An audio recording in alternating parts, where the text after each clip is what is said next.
What is going on, everybody? So we have the Packers' first injury report of the season. Last season, pretty much 2 times a week I would go through and sort of break down the injuries. You guys liked that last season, so I figured I would do it again this year, which I have been doing the entire off season on this channel. Any Packers news that comes out, injury news, I always put it out here. So if you want to see that, subscribe to the channel.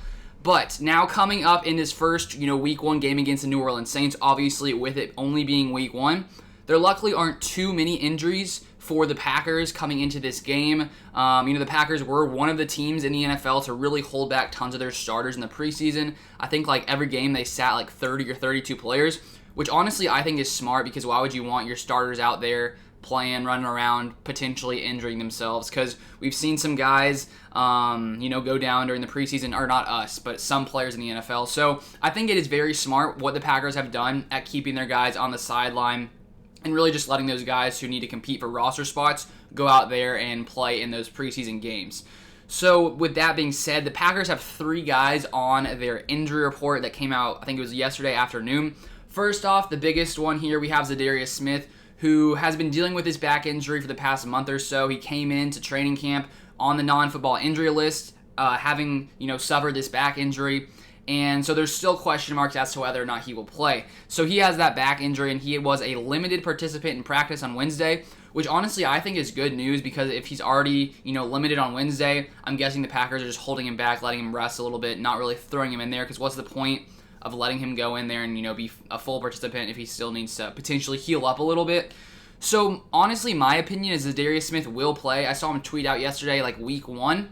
I don't know if that means he's saying he's playing week 1, if he's excited for week 1, but he tweeted week 1, so I think that gives you an idea that maybe he'll play week 1. But I think he will play. We'll have to wait and see, though, what the official word is before the game comes out. But I feel like he will play against this Saints team. And honestly, even if he doesn't play, the Packers still have Rashawn Gary. So obviously we want to see ZaDarius Smith out there, but the Packers do have some solid depth with Rashawn Gary out there on the edge. Now moving on, we have Tyler Lancaster, defensive lineman.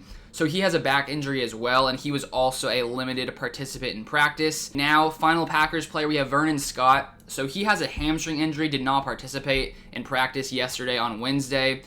He is, the 3rd or 4th safety on this team, with the Packers, of course, starting Adrian Amos and Darnell Savage. So luckily it's not a starter. But with him potentially being out, that would leave Henry Black as the other safety there, who could potentially be the backup behind Adrian Amos and Darnell Savage coming into this game on Sunday versus the Saints. And then I also have an injury update for a Saints player. They only have 1 guy on their injury list, but he is an important guy in cornerback Ken Crawley. He had a hamstring injury and did not participate in practice for the Saints yesterday. I did see the Saints traded for a cornerback yesterday. They traded for Bradley Roby, but he is suspended for the first week of the season, so it doesn't really affect the Packers at all this week. So those are all of the injuries, injury update for today. So if you guys want to see more, make sure you guys subscribe. Thank you guys for watching, and I'll see you guys in the next video.